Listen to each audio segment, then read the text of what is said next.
What happens when a fearless woman dares to defy a feared Comanche chief on the edge of the frontier? One word from him changes everything in a way she never imagined. Thank you so much for watching and for all your comments. Let me know at the end if you liked the story and where you're watching from and why you're following this.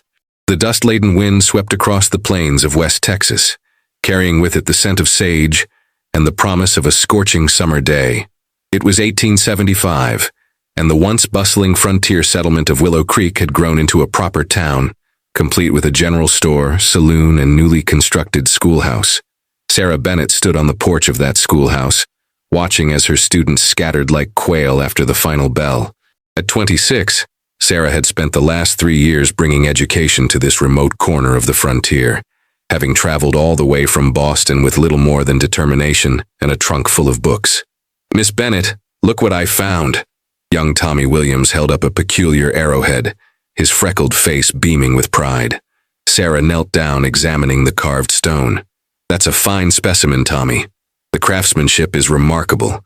She turned it over in her palm, tracing the sharp edges with her finger. "The Comanche are skilled artisans." "Pa says the Comanche are nothing but savages," Tommy replied matter-of-factly, repeating words he'd clearly heard around the dinner table. Sarah's expression tightened. "Your father is entitled to his opinion, but remember that people are complicated, Tommy. The Comanche have their own culture, their own ways. Different doesn't mean savage." After the children had gone, Sarah gathered her books and locked the schoolhouse door. The walk to her small cabin on the edge of town took her past the general store, where a crowd had gathered. Sheriff Davis's voice carried above the murmurs. "Now, folks, settle down. These are just rumors for now." "Rumors. 3 homesteads burned to the ground ain't rumors, Sheriff," shouted Jacob Miller, a rancher whose land bordered Comanche territory. "It's Quanah Parker and his warriors, mark my words." The name sent a ripple through the crowd. Quanah Parker, the fierce half-white, half-Comanche war chief, who had thus far refused to lead his people onto the reservations. His name had become synonymous with the last desperate resistance of the Comanche against the relentless tide of settlement. "We don't know that, Jacob," Sheriff Davis cautioned. "Could be rustlers using Indian raids as cover." Sarah paused at the edge of the crowd, catching the eye of Dr. William Hayes, who stood with arms crossed, his weathered face troubled. Unlike most in Willow Creek, Dr. Hayes had spent time among various tribes, learning their healing practices and developing a respect for their ways. "Evening, Miss Bennett," he nodded as she approached. "Troubling news, I'm afraid." "So I gather," Sarah replied. "What's actually happened?" "Farms burned about 20 miles north. Family managed to escape, but they're claiming it was Comanche raiders." He lowered his voice. "Problem is, I was treating a Comanche boy last week, brought in by his father who trusts me, and he mentioned that soldiers killed 3 of their hunters near the Red River. Stories never make it to town, of course." Sarah frowned. The endless cycle of vengeance. "Miss Bennett," Sheriff Davis called, noticing her presence. "A word, if you don't mind." As the crowd dispersed, the sheriff approached with Mayor Thompson beside him. The mayor was a portly man who had made his fortune in cattle before settling in Willow Creek. His ambitions now turned to politics, and perhaps even a run for state office someday. "Miss Bennett, given these troubling developments, the town council feels it would be prudent to suspend your frontier education program," Mayor Thompson said, his tone suggesting the decision was already made. "My what?" Sarah asked, genuinely confused. "Your visits to the neutral trading grounds. Teaching English to those Comanche children," the mayor clarified, disapproval evident in his voice. "It's inappropriate in these tense times." For the past 6 months, with Dr. Hayes' help as an intermediary, Sarah had been visiting a neutral trading ground where some peaceful Comanche families came to barter. She'd begun teaching basic English to their children, while they in turn taught her words in their language.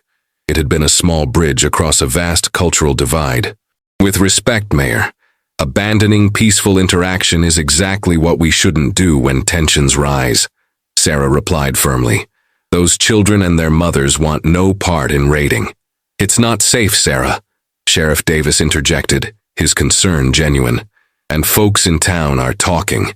They don't understand what you're doing out there. Perhaps they should try to understand before passing judgment," Sarah countered. Mayor Thompson's face reddened. The decision is made, Miss Bennett.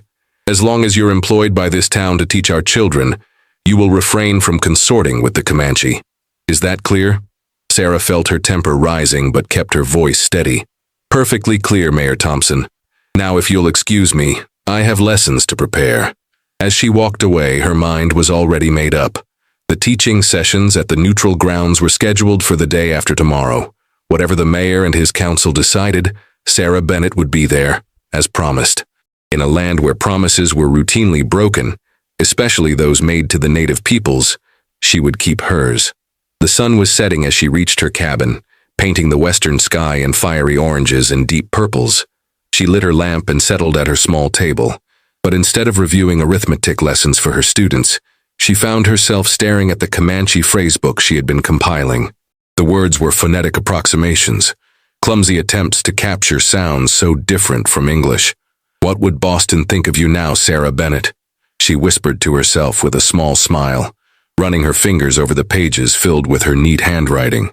The answer was clear enough. They would be scandalized just as the townspeople were becoming. But out here on the frontier, with the stars blazing overhead in a manner they never seemed to in Massachusetts, Sarah had found something she hadn't expected, a conviction that the future of this land lay not in conquest, but in understanding. It was a conviction worth risking her position for, perhaps even worth risking her safety. As night deepened, she found herself hoping that the rumors were just that, rumors. But a feeling in her bones, honed by 3 years on the frontier, told her that trouble was coming to Willow Creek, as surely as the summer storm swept across the plains. And somehow she knew her path would cross with the legendary Quanah Parker before the season was through. 2 days later, Sarah guided her horse along the familiar trail to the neutral trading grounds. The morning air was cool, a temporary reprieve from the heat that would build as the day progressed. She had left before dawn, partly to avoid being seen defying the mayor's orders, but mostly to ensure she arrived at the appointed time. Her saddlebags contained simple primers, slate boards, and chalk, modest tools for the ambitious task of bridging 2 worlds. As she rode, Sarah rehearsed the Comanche greetings she had learned, determined to show respect by using their language whenever possible. The trading ground came into view, a flat, open area beside a small creek marked by a stand of cottonwood trees. Usually, there would be several Comanche families with their teepees erected nearby, but today the area seemed deserted. Sarah reined in her horse, a sense of unease creeping up her spine. "Hello," she called out, then tried the Comanche greeting she had practiced. "Ha, Maruawe." Only the whisper of wind through the cottonwoods answered her. Sarah dismounted, tethering her horse to a low branch. She moved cautiously toward the creek where she normally conducted her lessons. The ashes of previous cooking fires were cold, with no sign of recent activity. "They received word not to come?" a deep voice spoke behind her. Sarah spun around, her heart hammering. Standing not 20 feet away was a Comanche warrior, mounted on a magnificent paint horse. He wore buckskin leggings and a calico shirt, his long black hair braided and adorned with a single eagle feather. Most striking were his eyes, dark and penetrating, missing nothing. "You're Quanah Parker," Sarah said, the realization dawning on her. She had seen sketches in newspapers, heard countless descriptions, but they hadn't captured the commanding presence of the man. He inclined his head slightly. "And you are the teacher, the one who speaks to our children with respect." "Sarah Bennett," she replied, struggling to maintain her composure. "Where are the families who usually come here to trade?" "I sent them deeper into our territory," Quanah replied, his English precise but accented. "It is not safe for them here anymore." "Because of the raids?" Sarah asked directly. Quanah's expression hardened. "You speak of the farms that burned." "Yes, my warriors did not burn those farms," he stated flatly. "But your people will blame us anyway. They always do." Sarah studied him, trying to discern truth from fiction. She had heard that Quanah Parker never lied. It was a matter of honor for him. But she had also heard he was a brilliant strategist in both war and diplomacy. "If not your warriors, then who?" she asked. "There are renegades, Comanche who no longer follow any chief, and there are white men who dress as Indians to cover their crimes." Quanah guided his horse a few steps closer. "But that is not why I am here." Why are you here then? Sarah asked, acutely aware of her vulnerability, yet strangely unafraid. To give you warning, Quanah said. There is a sickness in our camp. Many children have fallen ill with fever. Our medicine is not working. Sarah's concern immediately shifted. What kind of fever? How long have they been sick? 3 days. The fever comes with spots on the skin and coughing. Quanah's stoic expression slipped momentarily, revealing genuine worry. 2 children have already died. It sounds like measles, Sarah said, her mind racing. Dr. Hayes would know better, but it matches the symptoms. Is that why you came? To ask for help? Quanah's pride visibly bristled. I came to warn you to stay away. The sickness could spread to your town. Or I could bring Dr. Hayes, Sarah countered. He respects your people and he's treated many cases of childhood diseases. Your town would never allow it, Quanah stated with certainty. They don't need to know, Sarah replied without hesitation. Where is your camp? Quanah studied her intently, as if trying to read her soul. You would defy your people to help mine? I would defy anyone to save children's lives, Sarah answered truthfully. After a long moment, Quanah nodded. The camp is 2 days' ride west in the canyon lands beyond Buffalo Creek. I will leave a guide for you and your medicine man tomorrow at dawn, here at the trading ground. We'll be here, Sarah promised. Quanah turned his horse to leave, but paused. The soldiers are hunting me, Miss Bennett. If they find you helping my people, they will call you a traitor. Let them, Sarah replied with more confidence than she felt. A ghost of a smile touched Quanah's lips. You have a warrior's heart in a teacher's body. He raised his hand in farewell, and then was gone, galloping across the plain with the grace of someone born to the saddle. Sarah stood motionless for several minutes, processing what had just happened. She had just spoken with Quanah Parker, the most feared Comanche war chief on the frontier, and had committed to a dangerous journey to his hidden camp. The rational part of her mind screamed that this was madness, but her conscience was clear. Children were dying, and she had the means to help. The ride back to Willow Creek seemed longer than usual, her mind preoccupied with how to approach Dr. Hayes without alerting the town to their plan. As she stabled her horse at the livery, she noticed unusual activity in town. Horses being saddled, men checking rifles. What's happening? She asked Thomas, the livery owner. Army patrol rode in half an hour ago, Thomas replied as he took the reins of her horse. Lieutenant says they're tracking a Comanche war party headed by Quanah Parker himself. Mayor's organizing a volunteer militia to join the search. Sarah's blood ran cold. A militia? These men aren't soldiers. They're men protecting their homes, Miss Bennett, Thomas replied with a touch of defensiveness. The lieutenant said they found signs that Parker himself has been scouting the area, even crossed the creek just north of town. Sarah kept her expression neutral, though her heart was racing. I see. Thank you, Thomas. She hurried toward Dr. Hayes's office, her mind working furiously. The situation had just become infinitely more complicated. Not only would she and the doctor have to slip away unnoticed, but they would be potentially crossing paths with an army patrol, actively hunting for Quanah Parker. Dr. Hayes was cleaning instruments when she entered his office, his expression grim. I assume you've heard about our visitors, he said without preamble. Just now, Sarah replied, closing the door behind her. But I have something more urgent to discuss. I need your help, and it involves significant risk. The doctor put down his tools and gave her his full attention as she recounted her meeting with Quanah Parker and the sickness afflicting the Comanche children. Measles, Dr. Hayes nodded when she described the symptoms. It would spread like wildfire through a camp with no prior immunity. And you're right. Without proper care, the mortality rate could be devastating. So you'll come with me? Sarah asked. Dr. Hayes ran a hand through his graying hair. Sarah, do you understand what you're asking? This isn't just about defying the mayor or even the army. If we're caught, we could be charged with aiding hostiles. That's treason. I understand, she said quietly. But I also understand that children are dying needlessly. Isn't your oath to heal the sick regardless of who they are? The doctor sighed heavily. Below the belt, Sarah. He was quiet for a long moment then. I'll need to gather supplies. Medicines, blankets, food. We can't leave until after dark, and we'll need a cover story for our absence. Relief washed over her. Thank you. Don't thank me yet, Dr. Hayes warned. This is the most foolhardy thing I've ever agreed to, and I once performed surgery in the middle of an Apache attack. Despite his words, there was a gleam of determination in his eyes. Meet me at the creek crossing north of town at midnight. Bring only what you can carry on horseback and wear dark clothing. As Sarah left the doctor's office, the weight of her decision pressed upon her. She was risking everything, her position, her reputation, possibly even her life, for people whom most of the town considered enemies. Yet as she watched the men gathering in the street, checking weapons and talking of teaching the savages a lesson, she knew with bone-deep certainty that she was making the right choice. That night, as she packed a small bag with essentials, Sarah penned a letter and left it on her table, addressed to Sheriff Davis. If things went wrong, at least he would know that she had acted of her own free will, and perhaps he might even understand her reasons. With a silent prayer for courage, she slipped out into the darkness, a schoolteacher turned conspirator under the vast Texas sky.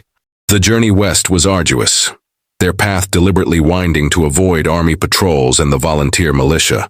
Their Comanche guide, a young warrior who introduced himself as Swift Fox, led them through hidden valleys and across dry creek beds, following trails invisible to untrained eyes. They traveled mainly at night and rested during the heat of the day, hidden in whatever scant shade they could find. Sarah's body ached from hours in the saddle, unused to such prolonged riding. Dr. Hayes, despite being nearly 30 years her senior, showed remarkable stamina, though she occasionally caught him wincing as he dismounted. The lieutenant mentioned searching the canyons near Buffalo Creek, Dr. Hayes said during their second evening as they made camp in a sheltered draw. That's precisely where we're headed. Swift Fox, who had been tending the small smokeless fire, looked up. Soldiers slow, we faster. His English was limited but clear. 2 more hours riding, then camp safe. Sarah nodded, stretching her stiff muscles. How many children are sick, Swift Fox? The young warrior's face clouded. 17 now, 3 dead. He touched his chest. My sister's son very sick. Dr. Hayes unpacked his medical bag, checking his supplies for the 100th time. I brought as much quinine and willow bark as I could gather, but for measles, the best treatments are simple. Clean water, cool compresses for the fever, honey for the cough. The Comanche have their own medicine, Sarah observed. Will they accept your help? Some will, some won't, Dr. Hayes replied pragmatically. I've worked with tribes before. The key is respect, offering help without dismissing their ways. Swift Fox nodded in approval. You good medicine man. Chief Quanah say you understand. They set out again before dawn, the landscape gradually changing from rolling plains to more rugged terrain. Mesas rose in the distance and the vegetation grew sparser, dominated by scrub and cacti. By mid-morning, Swift Fox guided them into a narrow canyon, its walls rising steeply on either side. Stay close, he cautioned. Path narrow. The trail twisted through the canyon, sometimes barely wide enough for the horses to pass single file. After nearly an hour of careful navigation, the canyon widened suddenly into a hidden valley. There, nestled against the far wall, was the Comanche camp, a collection of perhaps 30 teepees arranged in a semicircle, with horses grazing in a natural corral formed by the valley walls. Their arrival did not go unnoticed. Warriors immediately moved to intercept them, weapons ready. Swift Fox raised his hand in greeting and called out in Comanche. After a brief exchange, they were allowed to proceed into the camp, though under the watchful eyes of the warriors. Women and children emerged from the teepees to observe the strangers, their expressions ranging from curiosity to outright hostility. Sarah noticed that many of the children bore the telltale rash of measles, their small bodies clearly weakened by fever. At the center of the camp stood a larger teepee, elaborately painted with symbols Sarah didn't recognize. From this emerged Quanah Parker, dressed now in full ceremonial attire, his presence commanding immediate respect. You came, he stated simply, his eyes moving from Sarah to Dr. Hayes. We gave our word, Sarah replied.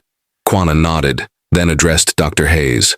Our medicine man, White Wolf, has tried his healing ways. Now we will try yours. Dr. Hayes dismounted, his professional demeanor taking over. I'll need clean water, fire, and a place to examine the children. and I'll need to speak with your medicine man to understand what treatments have already been attempted.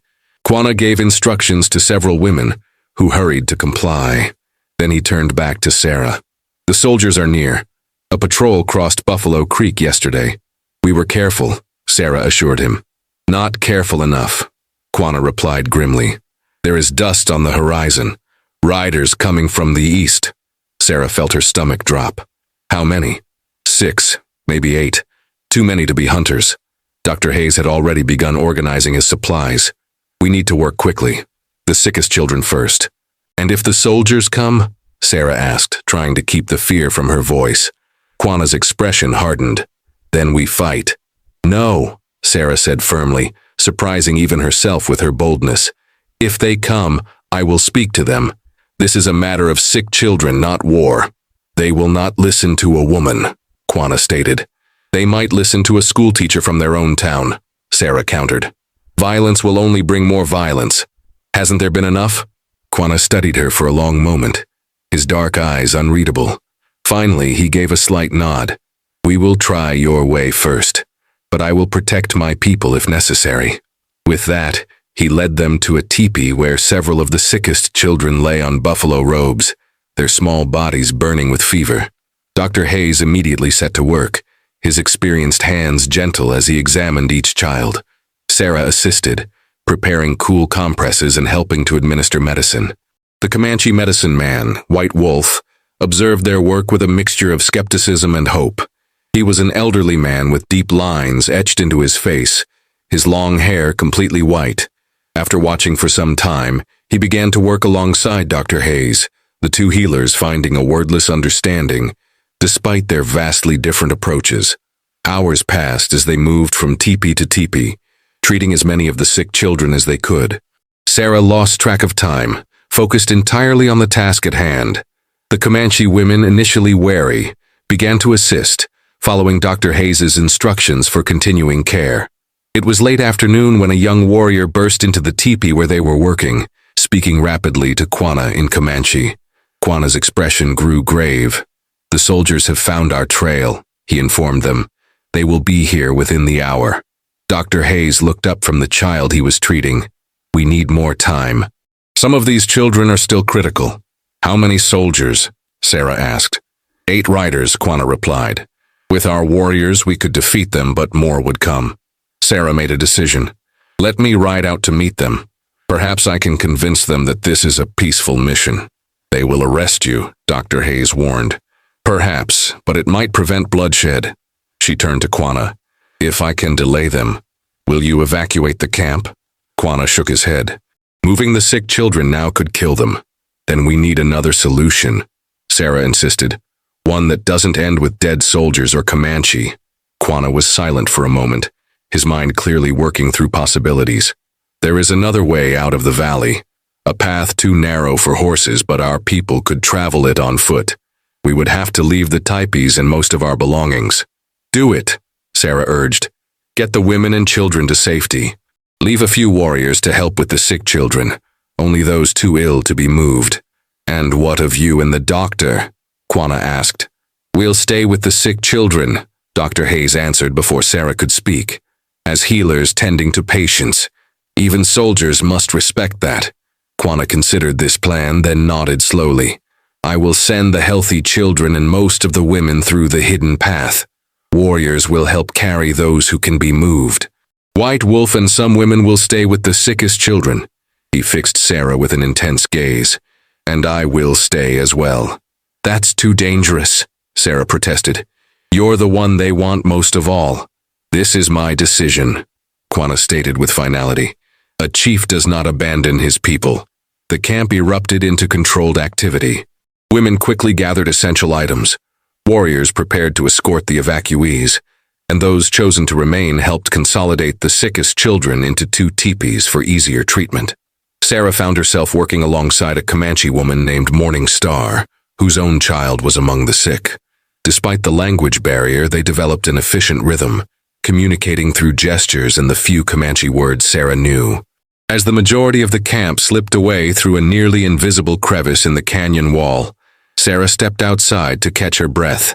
The sun was beginning to set, painting the canyon walls in brilliant orange and deep purple. It would have been beautiful if not for the imminent arrival of the soldiers. She felt a presence beside her and turned to find Quanah Parker, his face stoic as he surveyed what remained of his camp. 5 teepees, a handful of warriors, several women including Morning Star, White Wolf, Dr. Hayes, and about a dozen critically ill children. "Your people value courage," Quanah remarked unexpectedly. "Yes," Sarah agreed. "So do mine," he continued. "But we define it differently. For your people, courage often means conquering fear to fight. For mine, sometimes courage means choosing not to fight when you could." Sarah considered his words. "There's wisdom in that. There is wisdom in what you are doing as well," Quanah acknowledged. "Risking everything for children not your own. They're just children," Sarah said simply. "Their heritage doesn't matter when they're suffering." Quanah nodded, a rare smile briefly softening his features. "In another world, Sarah Bennett, we might have been friends." "In this world," Sarah replied, "perhaps we still can be." Their conversation was interrupted by a distant sound, hoofbeats approaching the canyon entrance. Quanah's expression immediately hardened again, his hand moving instinctively to the knife at his belt. "It is time to see if your way works, teacher," he said grimly. "For all our sakes, I hope it does." As the soldiers' approach grew louder, Sarah steeled herself for the confrontation to come. She had no authority, no weapons, nothing but her convictions and her voice.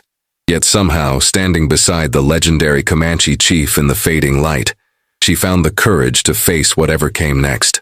The soldiers entered the canyon cautiously, rifles ready as they approached the remnants of the camp. Sarah recognized Lieutenant James Wilson leading the patrol, a career military man with a reputation for fairness, but unwavering duty. Beside him rode a familiar figure that made her heart sink, Sheriff Davis from Willow Creek. "Stay back," Sarah murmured to Quanah. "Let me speak first." She walked forward, hands raised to show she carried no weapon. The soldiers immediately trained their rifles on her, then on the small group behind her. "Miss Bennett?" Lieutenant Wilson called in disbelief as he recognized her. "Stand aside, ma'am. You're in the company of hostiles." "Lieutenant Wilson," she replied, keeping her voice calm and clear. "I'm here voluntarily, assisting Dr. Hayes with a medical emergency. These children have measles, and several have already died." Sheriff Davis nudged his horse forward. "Sarah, what in God's name are you doing? Do you have any idea who that is behind you?" "I know exactly who he is, Sheriff," she answered steadily. "And right now, he's a father watching his people's children die from a disease they have no immunity against." Lieutenant Wilson's eyes narrowed as he spotted Quanah. "That's Quanah Parker. I have orders to bring him in, dead or alive. And I have patients who will die without continued care." Dr. Hayes interjected, stepping forward to stand beside Sarah. "Lieutenant, I've taken an oath to preserve life. These children need at least another day of treatment before they can be moved." The lieutenant dismounted, signaling his men to keep their rifles ready. "You're both in a heap of trouble. Consorting with hostiles is a hanging offense in these parts. Then hang me after the children are safe," Sarah challenged. "If you have any humanity, Lieutenant, you'll give us the time we need." Sheriff Davis dismounted as well, approaching more cautiously. "Where are the rest of them? This can't be the entire camp." "Gone," Quanah spoke, his deep voice carrying across the space between them. "Only the sick remain, and those who care for them." The lieutenant's hand moved to his sidearm. "You expect me to believe that the great Quanah Parker stayed behind while his warriors fled? Take me for a fool. A chief protects his people," Quanah replied simply. "The children could not all be moved." Morning Star emerged from one of the teepees, carrying a small child wrapped in blankets despite the heat. The child's breathing was labored, his small face covered with the measles rash. "This one very sick," she said in halting English. "Please help." Sarah saw the conflict on the lieutenant's face as he looked at the suffering child. Even the hardened soldiers shifted uncomfortably. "You have your duty, Lieutenant," Sarah acknowledged. "But surely that duty doesn't include endangering sick children. Give us until tomorrow morning. Then we'll go with you peacefully, all of us." Sheriff Davis stepped closer, lowering his voice. "Sarah, you don't speak for Parker. He's been raiding settlements all across the territory. Not my warriors," Quanah stated firmly. Not these farms. You expect us to believe that? One of the soldiers scoffed. Dr. Hayes straightened, his normally gentle demeanor hardening. I've treated both settlers and natives for over 20 years on this frontier. I've seen the aftermath of Comanche raids, and I've seen what happens when settlers or outlaws disguise their crimes as Indian attacks. The farms that were burned, there were no scalped victims, no typical Comanche raid patterns. Lieutenant Wilson considered this. That's speculation, Doctor. I give my word, Quanah said. My warriors did not attack those farms. The word of a savage? Another soldier muttered. Sarah's patience snapped. That savage stayed behind with his sick and dying children when he could have fled or fought.